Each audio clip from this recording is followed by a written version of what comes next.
우리 레디교회 여러분 뜻 잘 아시죠? 우리 아까 목사님 5가지 우리 5대 비전이라 말씀하셨는데 그게 READY인가요? 네, 저도 오기 전에 빡세게 외우고 왔습니다. 자, R이 뭐죠? 리커버리, 그죠? 예, 하나님 나라의 회복. 그다음에 E는 엔타임이죠. 이제 마지막 때. 그다음에 A는 이제 어소시에이션 돼 있더라고요. 지역 사회를 섬기는 것이고, 그다음에 D가 디사이플십, 그죠? 훈련하고 제자화하고, Y는 그렇죠. 우리 또 젊은 우리 세대들, 특별히 젊은 세대가 많은 것 같아요. 비율적으로 보면 우리 저기 뒤에도 많이 가 있고. 맞습니다. 우리 5대 비전 이렇게 목사님이 또 레디 교회 참 잘 지으신 것 같아요. 이게 레디 교회에서 5대 비전 이렇게 함께 자라나가고 있는데 여러분 정말 부르짖는 대로 되고 말하는 대로 되고 선포하는 대로 되는 것입니다. 그래서 제가 이 READY 이 레디 교회 어떤 좀 말씀을 전하면 좋을까 참 고민이 많이 됐어요. 고민이 많이 되다가 오늘 이제 마가복음 1장의 본문을 가지고 부족하지만 제가 이곳에 섰습니다. 여러분 마가복음 하면 복음서 중에 가장 짧은 복음서죠. 그러니까 짧으니까 가장 컴팩트하면서도 임팩트하면서 아주 잘 요약해서 이 마태, 누가, 요한의 소스를 마치 제공한다라고 생각될 만큼 굉장히 집약적인 이야기를 제공하고 있어요. 여러분 이 복음서 4개에 다 보면 가장 초반 1장부터 한 3장 1장부터 한 3장 어간에 가장 많이 등장하는 얘기가 뭘까 보면 사실 세례 요한의 이야기입니다. 마태복음도 한 3장부터 예수님 출생, 족보와 출생이 나오다가 3장부터 세례 요한의 이야기. 사실 오늘 이 마가복음 1장 본문이 그대로 나와요. 그다음 마가도 1장 처음부터 바로 세례 요한 이야기가 나오고 누가도 바로 나옵니다. 누가도 세례 요한에 대한 이야기, 뭐 엘리사벳부터 그 출생에 대한 이야기가 나오죠. 요한복음도 1장부터 쭉 이야기가 나오다가 이 사람이 요한 어떤 사람인가? 요한이 이런 사람이야. 이제 이런 이야기를 하면서 이야기들이 진행되는 게 이 복음서 4가지의 이야기죠. 여러분 세례 요한이 어떤 자이길래 이렇게 복음서 4가지에 다 등장이 할까? 우리가 사실 세례 요한이라는 인물에 대해서 잘 모르는 경우가 많은 것 같아요. 왜냐하면 당연히 이제 예수님의 앞길을 예비한 사람이고 잠깐 왔다가 사라집니다. 그냥 목배임을 당하고 순교하고 말죠. 그래서 세례 요한에 대한 이야기를 우리가 조금 간과할 수 있는데 이 세례 요한은 굉장히 중요한 사람입니다. 그래서 제가 이 레디 교회에 대해서 묵상하고 말씀 어떻게 준비할까 하다가 이 세례 요한이 딱 떠올랐어요. 준비하는 사람이기도 했고 또 오늘 이 레디 READY를 모두 만족시키는 인물이 아닌가. 하나님 나라를 부르짖었던 사람, 마지막 때를 부르짖었던 사람, 또 그 지역 이제 유대 지역의 어떻게 보면 마지막 선지자죠. 그 지역의 회개의 세례를 전파하고 물로 세례를 주고 떠나갔던 사람이죠. 훈련하고 제자화하고요. 그 요한의 제자들의 영향력 엄청났죠. 그러면서 이제 그 다음에 이제 세대를 제너레이션 투 제너레이션 세대로 넘어가는 그 복음의 판로를 준비하게 되는 이 사람이 바로 세례 요한이었다라는 거죠. 여러분 오늘 한번 1절 말씀 같이 한번 읽어보고 시작하면 좋겠습니다. 1절 말씀 시작. 하나님의 아들 예수 그리스도의 복음의 시작이라. 네, 이 마가는 마가복음을 딱 시작하면서부터 뭐라고 이야기하면서 시작하고 있냐면 복음이 시작됐다. 하나님의 아들 예수 그리스도의 복음이 시작됐다라고 이야기합니다. 여러분 근데 그렇다고 이 복음 굿뉴스가 예전에는 없었나 하는 것이 아니에요. 예전부터 있었습니다. 사실 구약 시대의 모든 콜링은 이 유대인들의 부르심이 뭐냐면 메시아를 기다리는 거예요. 그래서 이 굿뉴스, 좋은 소식, 메시아가 왔다라는 것을, 신랑이 왔다라는 것을 그렇게 고대하는 것이 그들의 인생이고 완전 그들 민족의 목적이었습니다. 그런데 지금 이 마가가 분명히 이야기하고 가는 것은 뭐냐면 바로 이 하나님의 아들 예수 그리스도가 왔다. 그러면서 복음이 시작됐다라고 이야기하는데 이 복음이 시작됐다라는 것은 여러 가지 차원이 있습니다. 자, 먼저 보면 복음의 판도가 완전히 뒤바뀌어졌다는 건데 이것은 뭐냐면 유대인 중심의, 유대인들은 그야말로 우리만 지금 구원받는다라는 생각을 가지고 살잖아요. 그런데 예수님이 오고 나서는 이 판도가 완전히 뒤바뀌었다는 거예요. 하나님의 아들 예수 그리스도의 복음의 시작은 무엇이냐면 모든 민족, 모든 방언, 모든 족속, 열방이 이제 하나님을 알게 되는 복음의 판도가 완전히 뒤바뀌어졌다라는 것이죠. 구원의 범주가 바뀌었습니다. 유대인에서 모든 민족으로 바뀌었죠. 그리고 구원의 요건도 바뀝니다. 율법을 지키는 것이 이들의 구원의 요건이었다면 이제는 십자가를 믿는 것, 십자가에 죽으신 예수 그리스도를 믿는 것, 그리고 그 은혜로 이 구원이 주어졌다. 구원의 요건도 완전히 변하게 되죠. 그리고 동시에 또 하나가 변하는데 뭐냐면 구원의 표징이 변합니다. 구원받았다는 것을 어떻게 표징하는가? 어떻게 표징하나? 땅끝까지 이르러서 복음을 전하는 예수님의 명령에 순종하여 나아가는 것이 구원의 표징이다. 바로 이렇게 이제 구원의 여러 가지 범주와 요건과 표징들이 바뀌어졌습니다.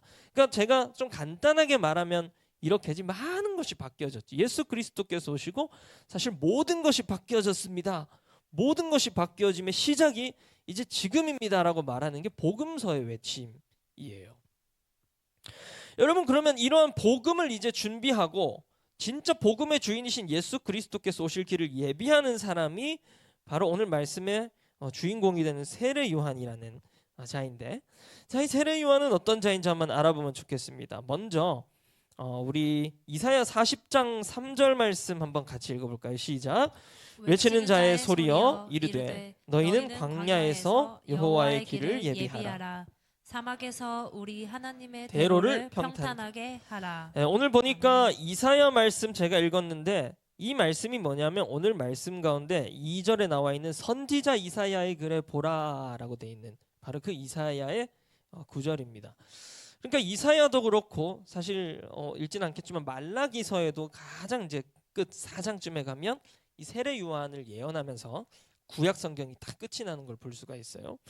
그러니까 지금 구약 시대의 모든 사람들이 기다림은 뭡니까? 메시아가 오는 것이었고, 그 메시아가 오려면 그 메시아의 도래를 준비하는 이제 정말 웨이메이커, 그리고 길을 닦는 사람이 등장해야 되는데 그 사람이 누구인가? 이사야가 보니까 이 말라기 선지자가 보니까 세례 요한인 거예요. 그렇게 딱 예언을 했죠. 근데 그 세례 요한은 어떤 자였는가? 예비하는 사역을 하는 사람이었습니다. 한번 따라해 보면 좋겠습니다. 준비하는 자, 예비하는 자. 네, 세례 요한은 와서 준비하고 예비하는 일을 한 사람이라는 거죠. 그러면 세례 요한이 예비하는, 이 준비하는 사역은 어떤 사역이었는가 보면 두 가지입니다. 첫 번째는 세례이고, 그다음 두 번째는 세례는 사실 유대인들에게 굉장히 익숙한 거였어요. 근데 두 번째가 조금 유대인들에게 익숙하지 않은 건데 뭐냐면 삶의 이 모델을 보여주는 일이었습니다. 자, 세례를 먼저 알아보면요, 세례는 지금 세례 요한이 와서 회개의 세례를 전하죠. 회개의 세례. 유대인들은 씻는 풍습이 있었어요. 뭐 고대 근동, 지금도 중동 지역이나 이렇게 여행을 해보시면 알겠지만 먼지가 굉장히 많습니다. 너무 건조하기 때문에.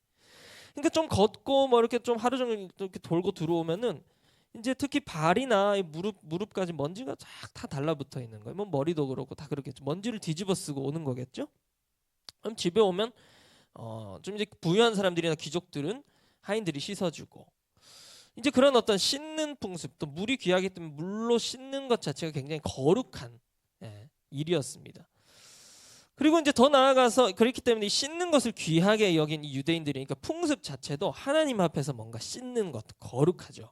하나님 앞에서 신을 벗는 것 거룩한 거죠. 뭐 이제 깨끗하게 하는 게 굉장히 중요했다는 거죠. 그래서 이 시대에는 특별히 이제 디아스포라에 있던 이제 이방인들, 디아스포라에 있던 이 유대인들이 이방인들에게 이 복음을 전하는 일이 많았는데 하나님에 대해서 알려주는, 그래서 하나님을 경외하는 이방인들이 늘어났어요.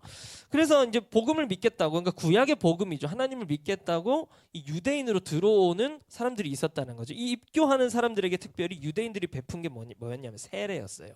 물론 씻어주면서 그래 너 유대교에 입교했어, 이제 이렇게 이야기하는 거죠.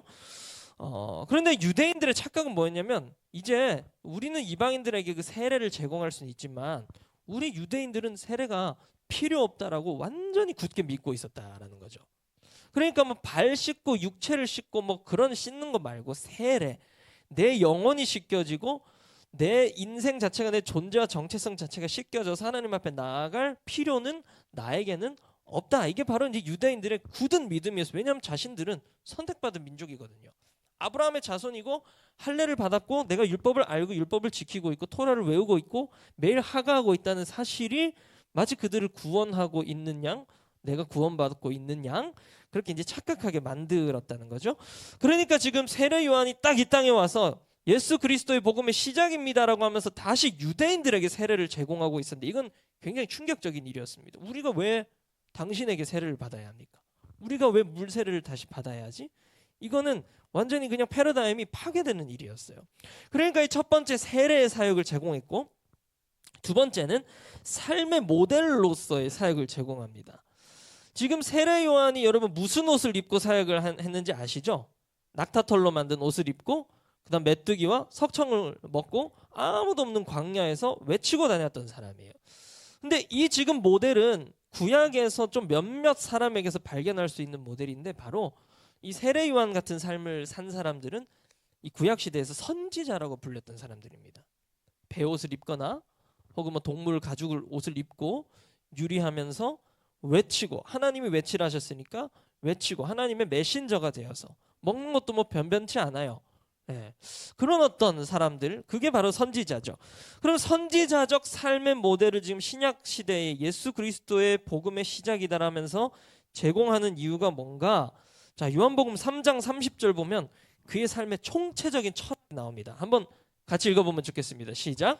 그는 흥하여야 하겠고 나는 쇠하여야 하리라. 네, 하니라. 유대인들의 믿음은 무엇인가?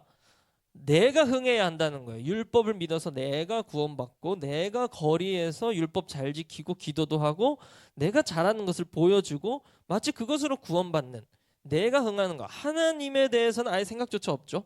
그런데 세례 요한이 다시 한번 그 선지자들의 삶을 꺼내고, 그리고 예수 그리스도의 복음의 시작이 됐는데 이제 그 복음의 시작의 시대에 우리가 살아야 하는 삶의 모델은 무엇인가? 나는 완전히 쇠하고 죽어지고 없어져도 되니까 하나님만 흥하시면 됩니다라는, 그러니까 예전에도 있었지만 하나님 사랑의 극치의 슬로건이지만 다시 이걸 꺼내서 강조하는 삶을 보여줍니다. 말로만 하는 게 아니라, 말로는 할 수 있죠. 하나님 흥하시면 됩니다. 나는 쇠해야 합니다. 그런데 세례 요한은 그걸 완전히 삶으로 끄집어내서 전한 사람이라는 겁니다. 그래서 오늘 요한복음 3장 30절 말씀 우리가 읽었는데 이 앞에 뭐 29절이나 그 앞에 구절들 보면 신랑의 들러리 얘기가 나와요. 그래서 유대인들의 이 결혼에 보면 신랑의 들러리가 굉장히 중요합니다. 신부가, 왜 우리도 옛날에 이제 결혼하고 신부가 이제 첫날 밤에 방에 들어가서 딱 신랑을 기다리잖아요. 근데 유대인들은 이 연회 문화가 좀 심해가지고 뭐 새벽 2시, 3시, 4시 혹은 막 다음 날까지 또 막 연애를 하는 거예요. 뭐 심하면 이틀 사흘. 그 신랑이 첫날 밤을 첫날에 잘 못 치러요. 그럼 신랑이 뭐 하냐면 밤에 이제 이 신부 도둑 맞을 수도 있고 또 신부가 기다리고 이제 신랑이 오는 길을 준비하는 역할을 하는 게 신랑의 가장 이 베스트 프렌드의 역할이라는 거죠. 그래서 이 신랑이 오는 길을 예비하고 기다리고 이제 신랑이 쭉 올 때 되면 신부자는 이제 잘 수도 있잖아요. 졸 수도 있고 봉창 두드려가지고 신랑이 옵니다, 신랑이 옵니다 막 소리 지르는 역할이 이제 이 신랑의 들러리, 친구의 역할이라는 거죠.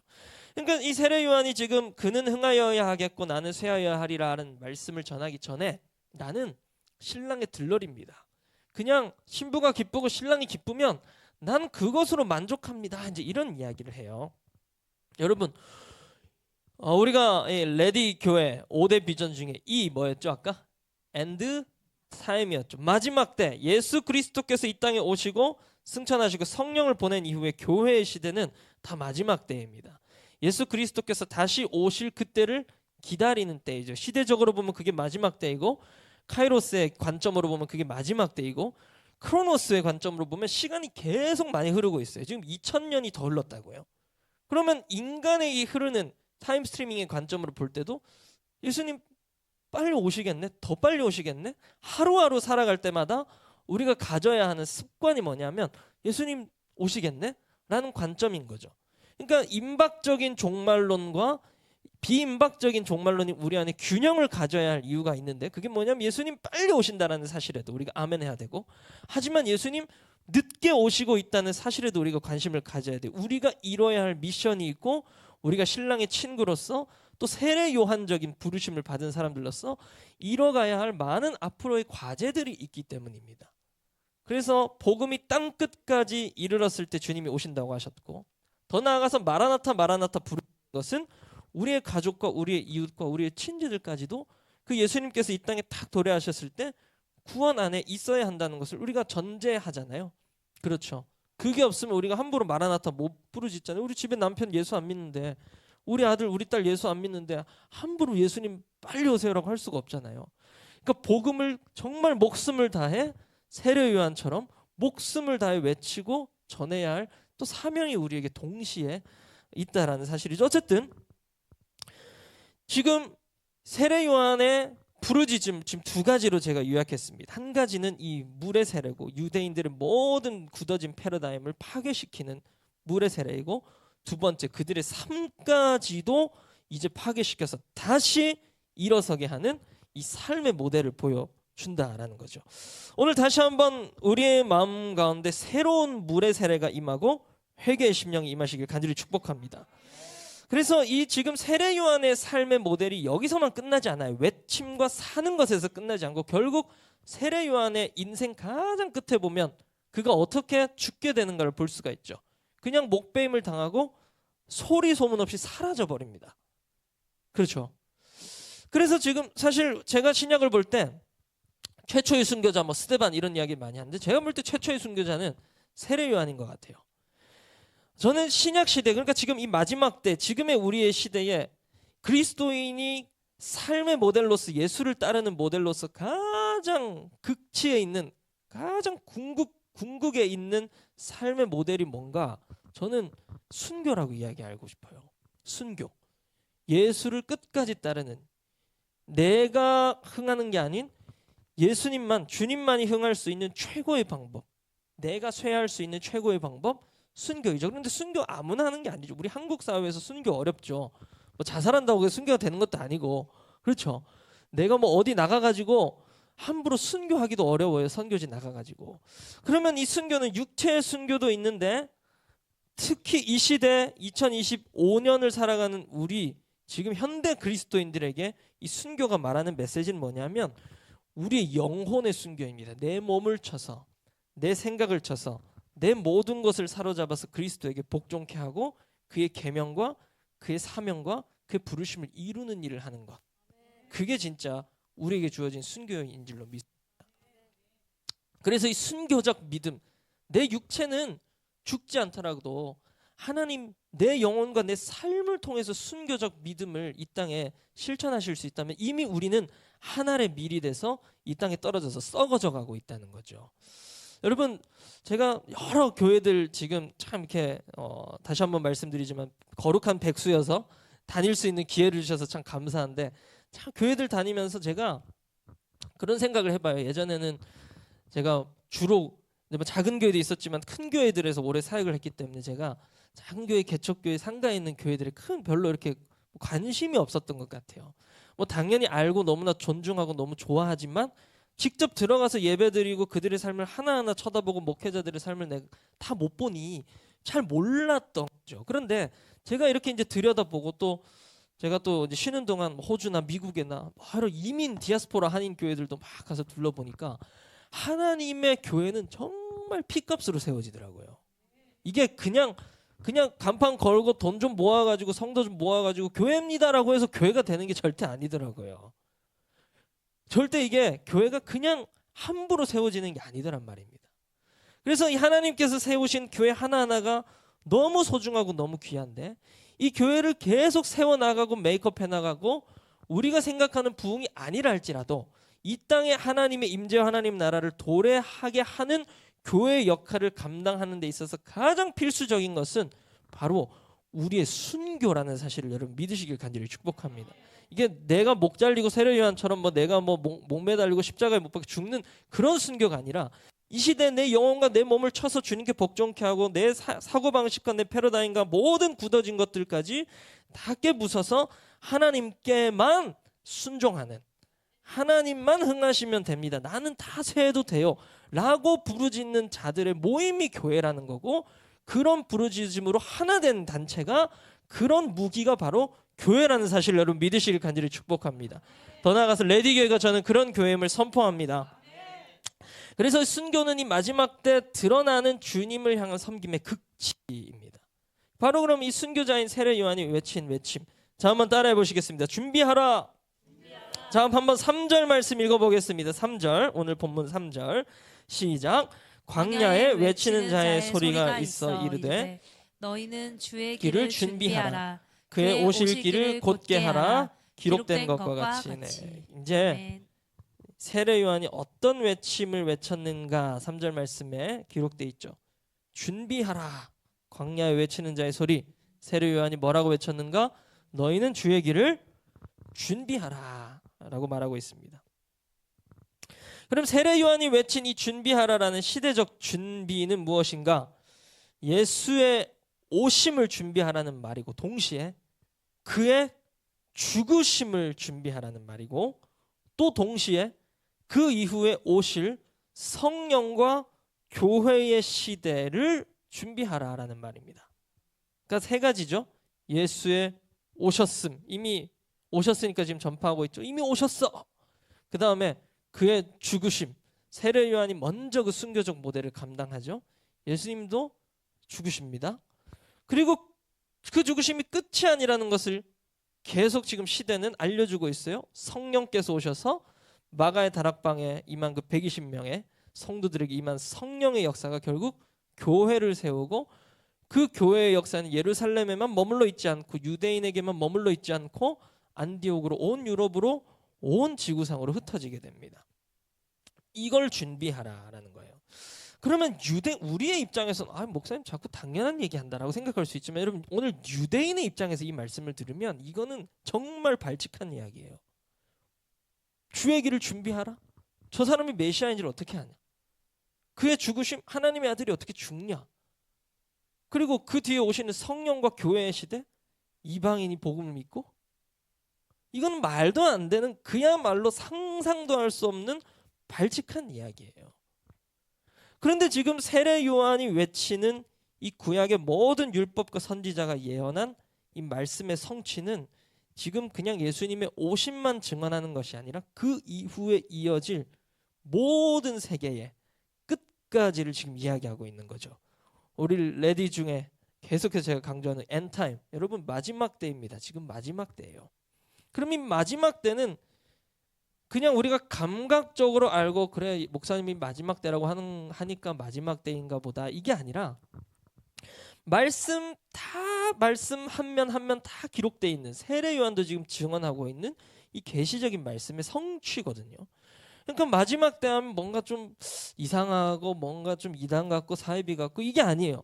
마지막 때는 하나님의 말씀이 성취되고 있다는 겁니다. 그래서 지금 우리 안에 지금 계속 제가 지금 부르짖는 건 뭐냐면 패러다임의 파괴인데요.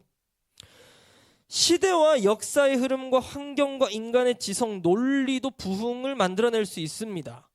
그걸 이름하여 뭐라고 하냐면 자연적 증가예요. 그러니까 교회가 부흥할 수 있어요. 좀 열심히 사역하고 좋은 목사님 모시고 건물도 잘 짓고 그 안에 프로그램도 잘 마련하고 예배팀도 빵빵하게 해놓으면 잘 이렇게 올 수 있죠, 성도들이. 그다음에 뭐 나라 안에 어떤 기독교 단체 안에 뭐 협치가 잘 되고 그다음에 그 나라 안에 어떤 환경이 좋아서 우리나라 뭐 7, 80년대처럼 복음이 정말 어떤 이 경제적 성장과 함께 같이 가면 또 그 나라 안에 민족 안에 부흥이 있을 수 있어요. 그 영역 안에. 근데 제가 지금 부르짖는 건 자연적 부흥이 아니라 진짜 지금 앞으로 이어질 그리고 마지막 시대의 역사는 2000년 전부터 항상 자연적 증가에 별로 목매지 않았습니다. 뭘 잘해서 뭐가 아다리가 잘 맞아서 예수를 믿는 시대가 아닌 항상 마지막 시대의 법칙은 핍박과 고난과 예수 못 믿게 하는 역사의 반복이었습니다. 시작부터 그랬죠. 예루살렘 교회가 좀 잘 되는 것 같으니까 그들 안에 막 난리가 나요. 바리새인들, 서기관들, 사두개인들 다 모여가지고 이거 맞냐? 예수의 부활 가짜다. 막 그러다가 결국에는 예루살렘 교회가 완전히 흩어지죠. 스데반의 순교 이후에. 그리고 안디옥으로 그 본거지가 옮겨갔는데 안디옥도 잘 됐나? 아니죠. 그리고 로마 시대 300년 동안 그 선교의 역사가 그냥 정말 평안함 가운데 잘 이루어졌나? 아닙니다. 핍박 속에서 고난 속에서 정말 핏빛 순교 속에서 이루어진 게 그 300년의 복음의 역사거든요. 그 강력한 300년의 역사. 그러나 콘스탄틴이 예수를 꿈에서 보고 뭐 그런 어떤 설들 있잖아요. 설화들. 그러면서 이제 로마가 국교로 공인되면서부터 기독교의 오염이 급속해집니다. 근데 그때부터는 예수 믿기 아주 쉬운 시대거든요. 교회 나가면 돼요. 로마에서 성당 잘 지어주거든요. 로마에서 예수 믿으라고 장려하거든요. 어느 지역은 예수 믿으면 막 금화를 줬대요. 그 콘스탄틴 대제의 고향. 그러니까 예수 믿지 말라 하면 부흥하는 시대. 한마디로 그냥 뭐 거두절미하고 딱 심플하게 말하면 예수 믿으라 하면 오염되는 시대가 마지막 때예요. 그러니까 오늘 세례 요한의 외침, 예수 믿기 어려운 이 시대에 나는 쇠하여지고 나는 죽겠습니다라고 작정하면 내 안에서 예수가 사는 시대이고, 예수 그냥 편하게 믿겠습니다. 편한 이 시대에 난 예수 편하게 잘 믿고도 잘 살 수 있겠습니다 라고 외치면 내 안에서 예수가 사라져버리는 시대임은 당연한 이야기죠. 이 법칙을 잘 기억하셔야 됩니다. 그래서 지금도 그렇고 앞으로도 그렇고 시대는, 역사는, 인간의 지성은 복음을 계속해서 쉽게 취하지 않을 거예요. 모든 시대의 역사가 다 그렇게 흘러가고 있습니다. 지금 포스트 모더니즘 시대죠. 지금은 예수를 믿는 게 굉장히 이상한 시대예요. 그러니까 우리 다 이상한 사람들입니다. 한번 옆에 분에게 이야기해 주세요. 당신은 이상한 사람입니다. 당연하죠. 진리로 규정하면 안 돼요. 진리를 어떻게 규정할 수 있냐라는 거예요. 당신이 남자이고 여자인 걸 어떻게 규정할 수 있습니까? 이미 거기서부터 시작됐잖아요. 모든 이 논란들이. 이미 우리의 생각과 우리의 이 태어나면서부터 삶 모든 방식은 다 그 포스트 모더니즘적 사고방식에 쩔어 있습니다. 저 꼰대가 감히 나한테 진리를 얘기해? 말도 안 되는 소리. 나의 시대는 달라. 우리의 시대는 달라. 당연히 좋은 점도 있죠. 저도 MZ여서 좋은 점이 있다고도 인정합니다. 그러나 그것이 좀 과하게 가버리면 진리조차도 수용하지 않는, 법칙조차도 수용하지 않는 단계까지 가버리는 거죠. 그 시대가 계속해서 강화되고 있는 게 이 포스트 모더니즘. 그래서 이제는 포스트 모더니즘이라 안 하고 포스트 모더니즘이라고 해요. 더 나중에는 뭐 포스트 모더니즘 이렇게 나오겠죠. 여러분, 제가 뭐 꼰대 같은 얘기를 하는 게 아니라 교회사는 이것의 반복입니다. 계속해서 진리를 공격한 어떤 세력과 그것과 함께 교회의 핍박이 시작되고 그리스도인들은 자꾸 줄어듭니다. 그래서 끝날 것 같은데 이러다가 그리스도인 다 없어지겠다. 역시 기독교는 진리가 아니었어라고 외치는 사람들이 많아지는 그 순간 하나님의 자연적 부흥이 아니라 초자연적인 부흥이 임했다라는 거예요. 그래서 아닌 것 같은데 하나 둘 떠나가고 둘 셋이 떠나가고 일곱 여덟이 떠나가는 그 순간 두세 사람이 진리를 모였을 때 그곳에서 다시 한번 부흥이 시작됐다라는 거죠. 그때는 그 두세 사람이서 4명 5명 만드는 거 그거는 일도 아니에요. 두세 사람이서 200~300명 만든다니까요. 두세 사람이 아니 한 사람이 나가서 3,000명 5,000명을 벌써 전도하는 일이 성령이 임하자마자 베드로에게서 일어나잖아요.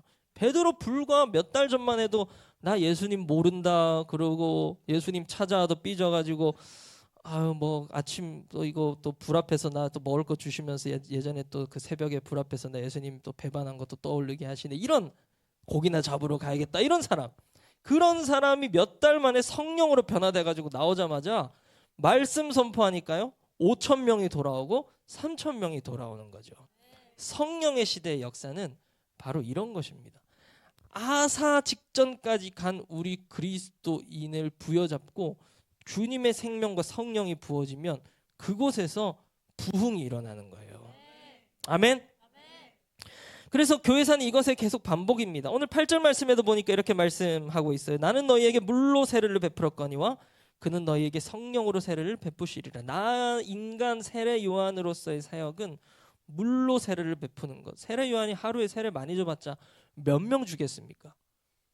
저는 뭐 세례를 제가 직접 줘본 일은 제가 없지만 아직 담임 목사인 적이 없어서 이제 뉴저지에 가면 또 뉴저지 제 교회는 침례교입니다. 그럼 사람 이제 물에 담갔다 꺼내야 돼요. 예. 이제 좀 오래 담궈 보려고 이제. 예.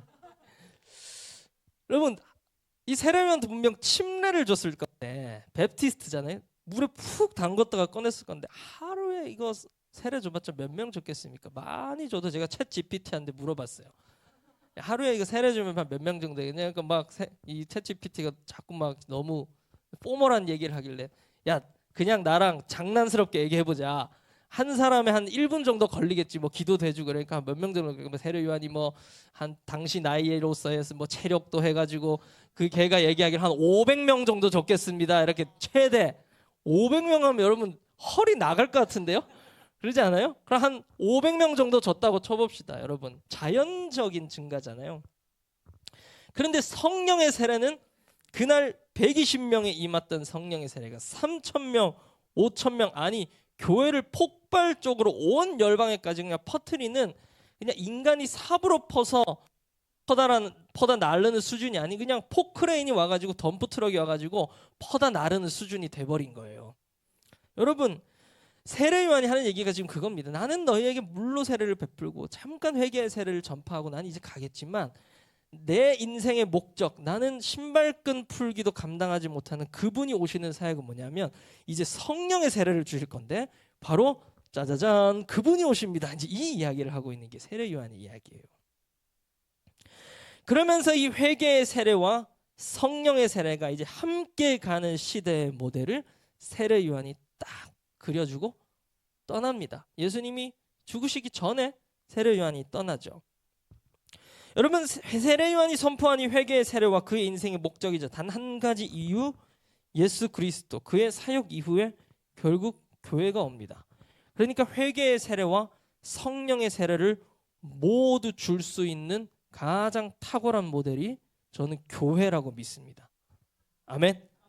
회개의 세례와 성령의 세례 이 모든 것을 해결할 수 있는 이 세례 요한의 사역과 예수 그리스도의 모든 사역을 총체적으로 한 방에 해결할 수 있는 무기가 있으니 바로 이 땅에 주신 하나님의 교회라는 사실입니다.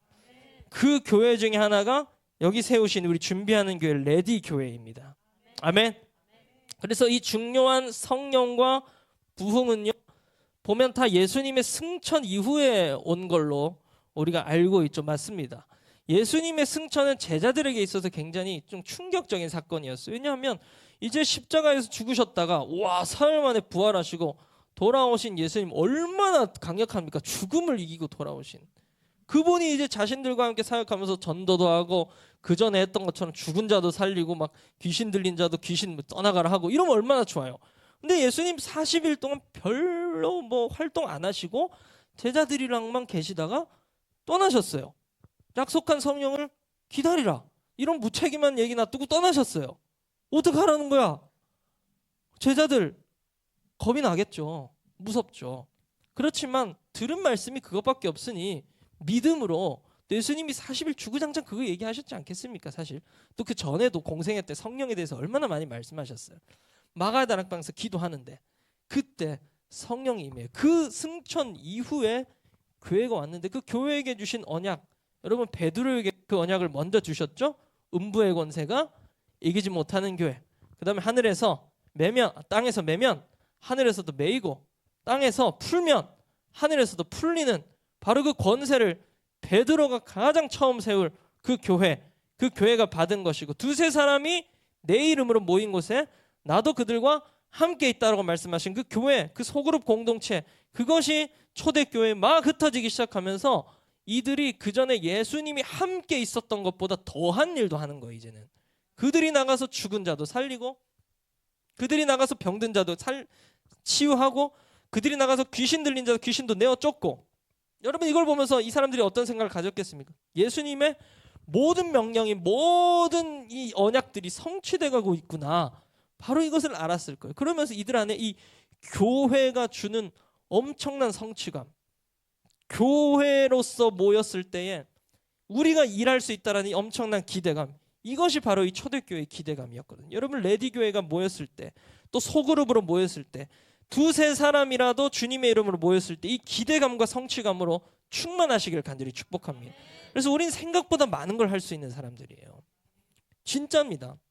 2025년 이 시대에도 여러분 귀신에게 예수 이름을 명해서 가라 그러면 가는 시대예요. 아멘. 병자에게 손 얹고 예수 이름으로 나아라 하면 낫는 시대입니다. 아멘. 이것이 바로 우리 교회에게 주신 능력이고 저는 이것이 레디 교회에게 주신 하나님의 능력이라고 믿습니다. 우리에게 맡겨진 미션입니다. 예수님이 왜 떠나가셨겠습니까? 사실 안 떠나가시고 2025년 지금까지도 함께 계시면 얼마나 좋겠어요. 그런데 예수님 떠나가시고 다시 오신다 하셨어요. 그럼 다시 오실 때까지 우리에게 맡겨진 사명이 있다는 거죠.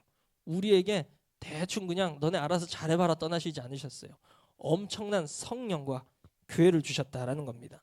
그래서 하나님의 아들 예수를 믿는 믿음이 있다면 예수님이 보내신 성령에 대한 믿음도 있어야 할 줄로 믿습니다. 그리고 그 성령의 시대 하나님이 남기신 완벽한 세상의 통치 방식인 교회를 믿는 믿음 또한 있어야 할 줄로 믿습니다. 이 마가의 다락방 성령 강림 이후에 교회가 세워지잖아요. 두세 사람이 내 이름으로 음부의 권세가 이기지 못하는 하늘을 쥐었다 펴는 완벽한 하나님의 무기 교회 레디 교회가 그런 교회인 줄 믿으십니까? 아멘? 아멘이시죠? 그래서 여러분 교회를 믿는 믿음이 있어야 됩니다. 교회를 믿는 믿음. 진짜예요. 이 시대는 아까 제가 포스트 모더니즘에 대한 설명을 좀 드렸는데 포스트 모더니즘이 주는 굉장한 부작용 중에 하나가 리더십도 못 믿고 교회도 못 믿고 아무것도 못 믿어요. 그래서 교회를 못 믿는 당연히 교회가 저지른 실수들도 있고 목회자와 리더십들이 저지른 실수들도 있지만 그러나 우리 안에 핵심적으로 놓치지 말아야 할 믿음이 있다면 하나님이 교회를 이끌어 가신다라는 믿음입니다. 그게 바로 여러분 그래서 저도 뭐 제 인생 가운데 제가 오래 산 건 아닙니다. 제가 젊지만 제 인생 가운데 교회들의 흥망성쇠를 보면서 지금 딱 남아있는 정말 다이아몬드 같은 핵심적인 믿음이 뭐냐면 걔 교회가 망하고 잘 되는 것에 절대 목매지 말자라는 것이 제 믿음입니다. 한 교회 잘 안 되고 한 교회 잘 되고 이게 그 시대의 부흥의 척도가 아니잖아요. 이 지역 잘 아파트 많이 들어서면 당연히 그 교회 잘 되겠죠. 이 지역 재개발한다고 싹 빼면 당연히 그 교회 싹 빠지겠죠. 리더십에 문제가 생기면 그 교회 싹 빠지겠죠. 이 리더십 좀 괜찮으면 사람이 몰려들 수 있습니다.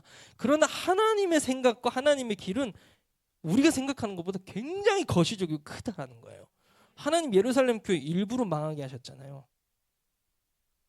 그 이유가 있었잖아요. 안디옥 교회 주구장창 그냥 영원히 잘 됐으면 좋겠는데 지금 온데간데 없이 사라져 있습니다. 터키 안티오크 가면 그냥 유물이에요. 아마 이 교회가 뭔가를 잘못했나? 하나님 능하지 않으신 하나님 교회를 잘 경영하지 못하시는 분이신가 아닙니다. 하나님 다 생각이 있으시거든요. 그때 사용하시는 세례 요한과 같은 사람들이 있고 그때 사용하시는 예루살렘 교회 안디옥 교회 같은 교회들이 있고 그래서 내가 거기에 목맬 것이 아니라 오직 흥망성쇠는 하나님께 달려있다는 거예요. 나는 쇠해도 된다는 거예요. 나는 쇠해도 된다는 거예요. 하나님만 향할 수 있다면 그 믿음이 오늘 우리 레디교회 모든 성도들에게 가득하게 간절히 축복합니다.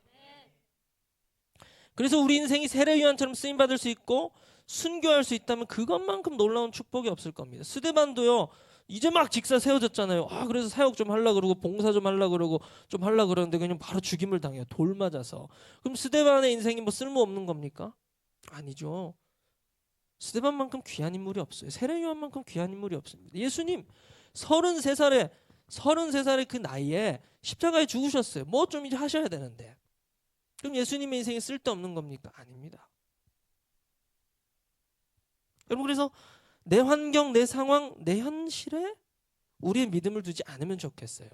하나님의 뜻이 다 있고 하나님의 뜻은 훨씬 더 크시고 우리보다 훨씬 높고 그의 지각 너무나 뛰어나시죠. 그 주님을 믿는 믿음이 오늘 우리 레디교회 성도님들 모든 성도님들의 믿음이 되기를 간절히 축복합니다.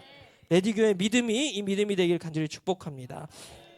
여러분 간판만 달았다고 교회 아니더라고요. 목사 세우고 장로 세우고 권사 세우고 집사 세웠다고 교회가 아니더란 말입니다. 교회는 두세 사람만 모여도 그 안에 강력한 믿음이 있다면 그건 교회예요. 정말 강력한 교회예요. 수천 명 수만 명이 모여도 믿음 없이 모여 있으면 그건 교회가 아니에요. 교회가 아니면 그냥 동아리예요. 그냥 예수 동호회 정도? 예. 예수가 내 삶에 좋게 해주고 나 돈 좀 잘 벌게 해주고 우리 자식들 잘 되게 해주고 내 기분 좋게 해주고 은혜 받게 해주니 몰려가는 그런 교회가 아니라 두세 사람이 모여도 간판 없어도 능력이 있는 교회가 교회입니다. 그래서 이 능력은 뭐냐면 결국 믿음으로부터 오거든요. 우리가 뭘 잘하고 우리가 뭐 헌신도 많이 하고 우리가 능력이 있다고 그게 능력이 아니라 믿음이 능력이라는 말입니다. 우리 한번 앞뒤 좌우 다 고백해 주셨으면 좋겠습니다. 능력이 믿음이 능력입니다. 네, 교회를 통해서 하실 일이 있다는 그 믿음 가지고 일어나는 세례 요한 같은 자들 다 우리 레디교회 모든 성도님들 되시길 간절히 축복합니다. 오늘 레디교회가 바로 이런 세례 요한 같은 부르심을 이루는 교회임을 굳게 믿습니다. 믿음을 가진 자들이 일어날지어다 성령으로 일어나실 줄로 믿습니다. 말씀의 결론입니다. 여러분 아까 REATY 잘 기억하시죠? 하나님 나라를 회복하고 이 마지막 때에 지역사회를 섬기며 훈련으로 제자하러 다음 세대를 세워가며 결국 이 마지막 때 하나님의 나라를 회복하고 그 주님의 뜻을 이룰 우리 레디교회 정말로 전심으로 진심으로 축복합니다. 레디교회가 이런 세례 요한의 사역을 잘 감당하는 교회 되기를 간절히 축원합니다. 회개의 세례로 여러분 지역을 깨우십시오. 나아가서 세례 요한 같은 외침으로 예수님이 오셨어. 하나님의 나라가 이미 도래했습니다. 당신들 예수 믿어야 됩니다. 당신들 복음 안에 들어오셔야 됩니다. 회개의 세례로 지역을 깨우고 성령의 세례로 나아가서 땅 끝까지 주의 복음 전하고 교회를 세우고 세례 요한과 같은 고백으로 나는 죽어도 주님만 행하시면 된다는 준비하는 그런 사람, 준비하는 자, 외치는 자의 소리로 일어나서 하나님 나라를 회복하고 세우길 간절히 축복합니다. 특별히 여기 있는 우리 청소년, 우리 뉴스 청년들 축복합니다. 이런 세대로 일어날지어다. 우리 같이 한번 자리에서 일어나셔서 우리 기도하면 좋겠습니다.